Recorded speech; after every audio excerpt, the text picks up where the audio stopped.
자, 지난 시간에 경우의 수가 이해됐다면 확률은 조금 더 쉽게 갈 수 있을 것 같아요. 자, 이번 시간에 이제 확률에 대해서 배울 건데, 뭘 갖다 확률이라고 하느냐? 어떤 사건이 일어날 가능성을 수로 나타낸 것을 우리는 확률이라고 하고, 자, 이걸 한 번 더 간단히 좀 정리해 보면, 모든 경우의 수분의 사건 A가 일어나는 경우의 수를 우리는 이제 그 사건에 대한 확률이다라고 얘기를 할 거예요. 자, 이게 대체 뭔 소리냐? 예를 들어서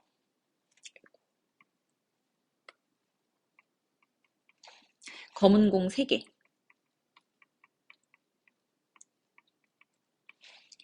빨간 공 5개가 있다고 봅시다.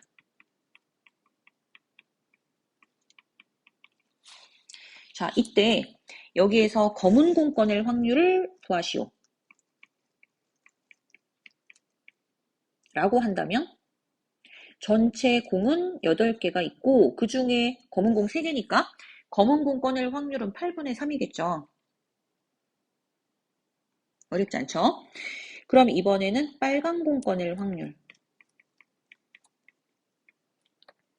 자, 전체 공은 8개고 그 중에 빨간 공 몇 개? 5개죠. 자, 그래서 빨간 공을 꺼낼 확률은 8분의 5다. 이해되시나요? 자, 그럼 검은 공 또는 빨간 공을 꺼낼 확률이다. 라고 한다면, 자, 그 전체 공 8개 중에 검은 공 3개 또는 빨간 공 5개니까 어떤 걸 꺼내도 검은 공 또는 빨간 공이 나오겠죠. 자, 8분의 8 간단히 하면 1이죠. 자, 이렇게 해서 밑에 있는 확률의 성질을 또 연결해 생각할 수 있거든요. 반드시 일어날 사건의 확률은 1이다. 이게 지금 요 내용입니다. 주머니에 어차피 검은 공과 빨간 공밖에 없기 때문에 검은 공 또는 빨간 공 꺼낼 확률을 구해라. 1인 거죠.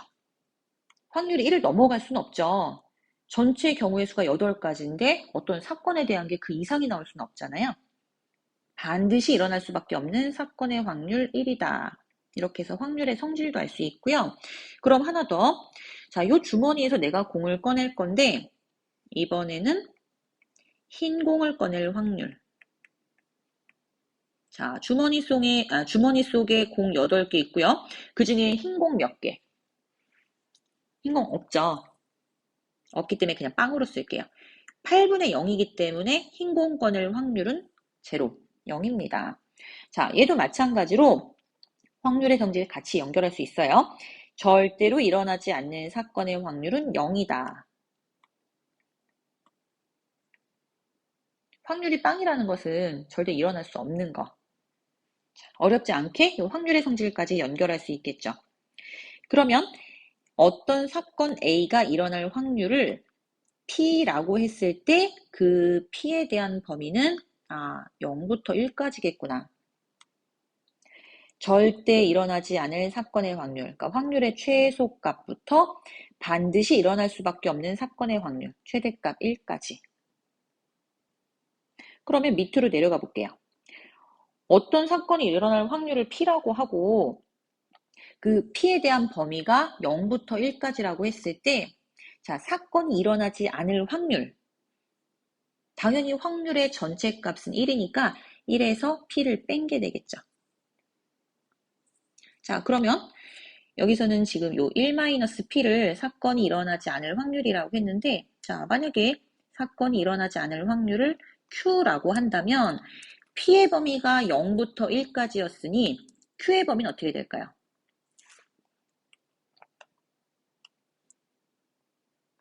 얘 또한 0부터 1까지가 되겠죠. 자, P가 1이면 Q가 0일 것이고 P가 0이면 Q가 1일 테니까. 됐나요? 자, 이렇게 해서 요 어떤 사건이 일어나지 않을 확률을 우리는 여사건의 확률이라고 합니다.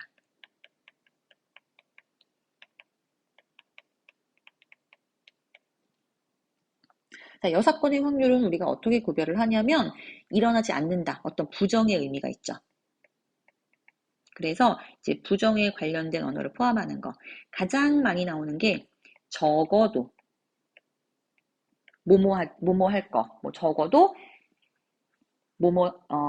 한 문제는 맞힐 확률. 뭐 아니면 적어도 한 명은 남학생일 확률. 이런 적어도라는 표현이 있을 때 여사건의 확률로 우리가 추측할 수 있는데, 자, 요것도 하나 좀 예를 들어 볼게요. 자, 만약에 OX 퀴즈 네 문제가 있어요. 자, 이때 임의로 답을 표시한대.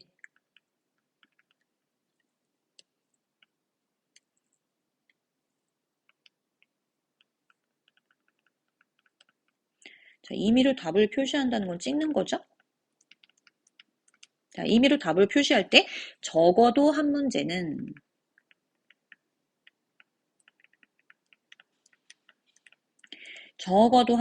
맞힐 확률을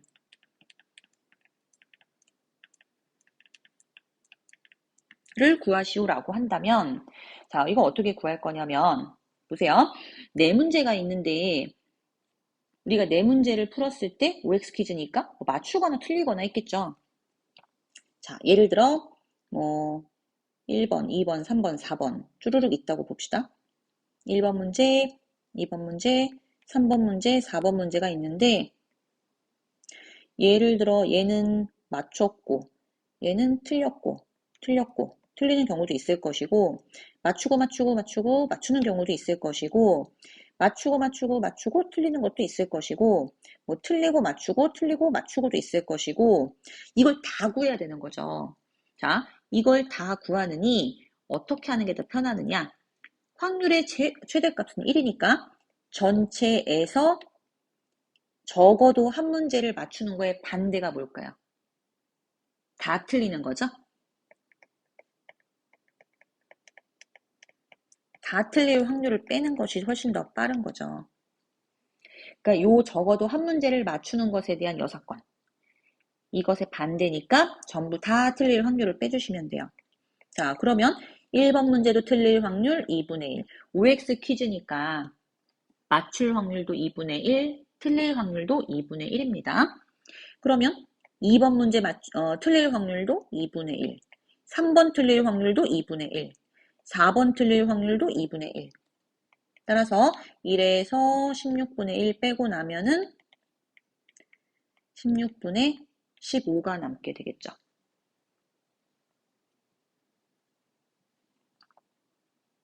자, 그럼 밑으로 가서 이번에 이제 확률의 계산인데 어떤 사건 A가 일어날 확률을 P, 사건 B가 일어날 확률을 Q라고 한다면 사건 A 또는 사건 B가 일어날 확률.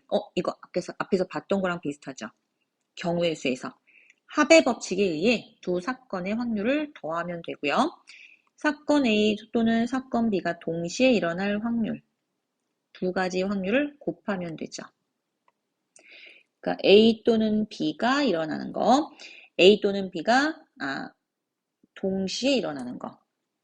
A 또는이 아니죠. A와 B가 동시에 일어날 확률, 사건 P가 아니네.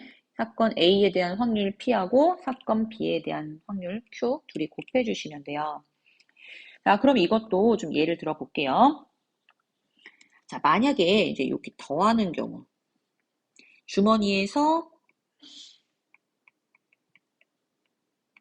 흰 구슬 5개,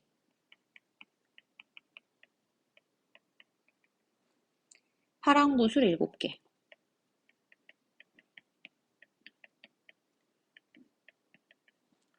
빨간 구슬 9개.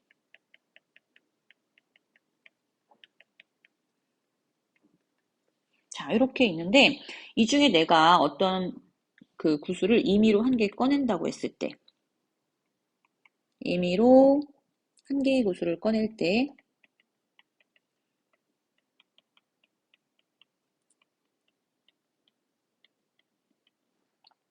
파란 구슬 또는 빨간 구슬 꺼낼 확률.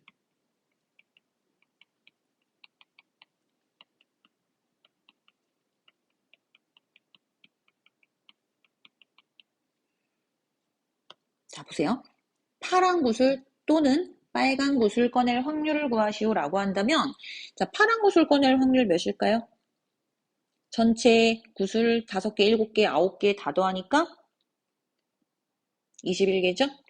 자, 구슬 21개 중에 파란 구슬 몇 개? 7개. 자, 전체 구슬 21개 중에 빨간 구슬 9개. 자, 얘네 둘이 더하면 21분의 16이 됩니다. 약분 안 되니까 이대로. 그러면 동시에 사건이 일어난다. 또는 헷갈리니까 뺄게요. 사건 A와 사건 B가 동시에 일어나는 확률. 자, 얘는 A 주머니에 흰 구슬 5개, 검은 구슬 3개,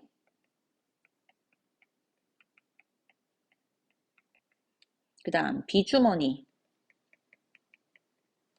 자, 여기에는 흰 구슬 4개, 검은 구슬 4개. 자, 이렇게 들어있다고 볼게요. 자, 이때 A에서는 흰 구슬, B에서는 검은 구슬 꺼낼 확률을 구하시오라고 한다면, 자, A에서 흰 구슬 꺼낼 확률은 8분의 5죠. 그리고 B에서 검은 구슬 꺼낼 확률은 8분의 4죠. 자, 여기 뭐 약분할 것들 하고 계산하면은 16분의 5입니다. 자, 그러면 여기서 하나 더. 두 주머니 구슬색이 다른 경우.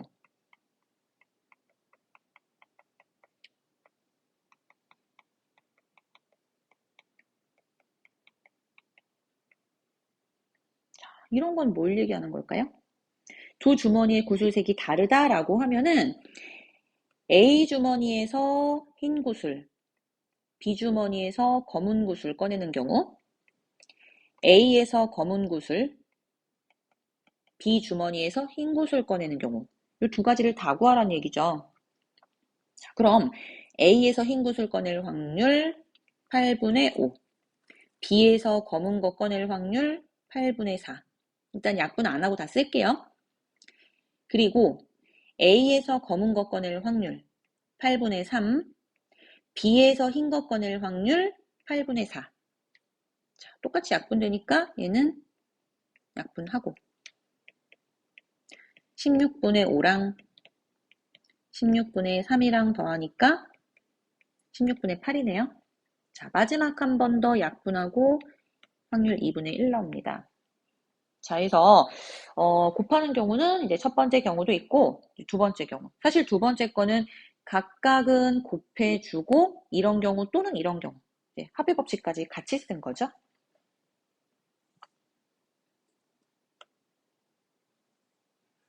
자, 그 다음 페이지로 갈게요. 자, 이제 연속해서 뽑는 경우 여기서 연속해서 뽑는 것도 다시 두 가지로 나눠놨는데 꺼낸 것을 다시 넣고 뽑는 거, 넣지 않고 뽑는 거. 넣고 뽑는 거랑 넣지 않고 뽑는 거 이렇게 두 가지로 구별을 하셔야 돼요. 자, 이것도 이제 하나 예를 좀 들어봅시다. 5개의 제비 중에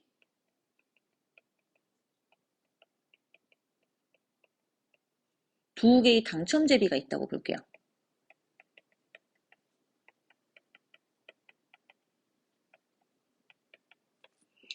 자, 그 다음에 A가 뽑고 그 다음에 B가 뽑을 때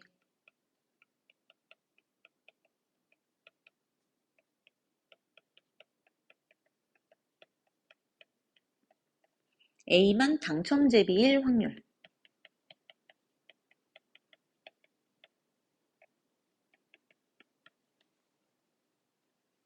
요걸 갖다가 꺼낸 것을 다시 넣고 뽑을 때 한번 구해보시고 꺼낸 걸 다시 넣지 않고 뽑을 때도 한번 구해보세요.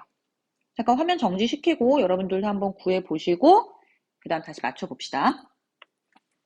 자, 지금 이런 상황인데 만약에 첫 번째처럼 꺼낸 것을 다시 넣고 뽑는다면 자, 일단 A만 당첨 제비를 뽑아야 하기 때문에 A는 당첨, B는 낙첨제비를 뽑아야겠죠? 자, A가 당첨제비 뽑을 확률은 5개 중에 2개. 그리고 B가 낙첨제비 뽑을 확률.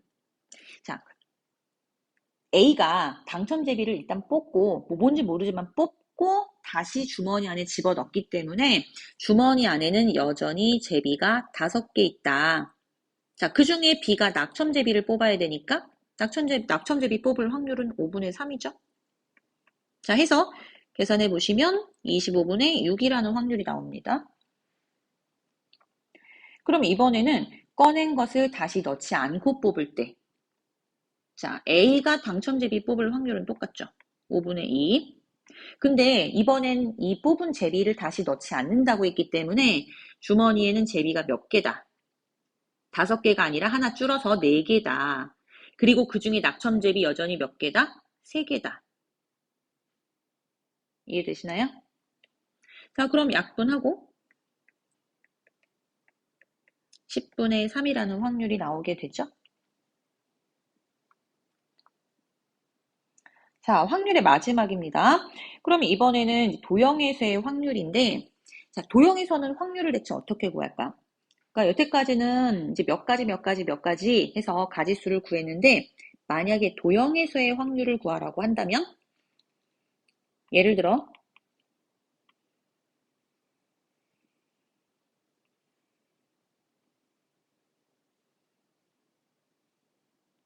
이렇게 숫자판이 있고요. 1, 2, 3, 4, 5, 6, 7, 8 이런 숫자판이 있는데 여기서 내가 이제 그 관역을 맞추는데 4의 약수를 맞힐 확률을 구하라고 한다면 이 중에 4의 약수는 어디 있을까요? 1, 2, 4 이렇게 세 군데 있죠.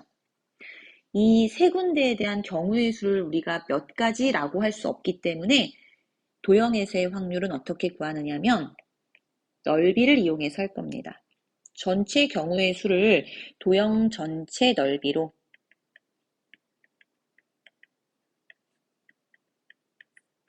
그 다음 그 사건에 대한 경우의 수를 사건에 해당하는 부분의 넓이로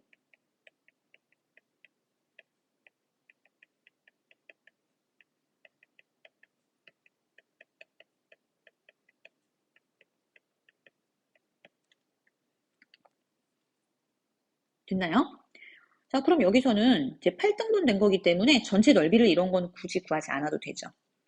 8등분 한 것 중에 3칸이 색칠되어 있으니까 자, 이렇게 해서 쉽게 구할 수 있고요. 그 다음에 또 직접 넓이를 구해야 되는 경우도 있습니다. 자, 만약에 이렇게 동심원이 있는데 지금 요 안에 있는 원의 반지름을 5라고 하고 요만큼의 길이를 3이라고 할게요.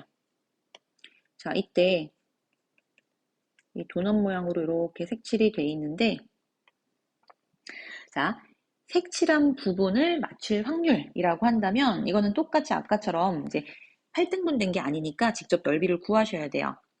자, 일단 전체 넓이는 요 가장 큰 원, 반지름이 8인 원이니까 넓이 파이 r 제곱으로 구하면 64파이죠? 전체 넓이. 그 다음 색칠한 부분의 넓이는 큰 원에서 작은 원 뺄 거니까 큰 원 64파이에서 반지름이 5인 원 25파이 빼버리면 색칠한 부분의 넓이 나오겠죠. 자, 해서 64파이분의 64파이에서 25파이 빼니까 39파이. 그러면 파이 약분하고 확률이 64분의 39라는 거 알 수 있겠죠. 됐나요? 자, 여기까지 해서 이제 확률에 대한 설명 마치고, 선생님이 올려놓은 교환해 보시면 이제 유형별 문제가 있습니다. 자, 이 문제 반드시 꼭 풀어보시고, 이제 문제풀이 영상으로 따라오세요.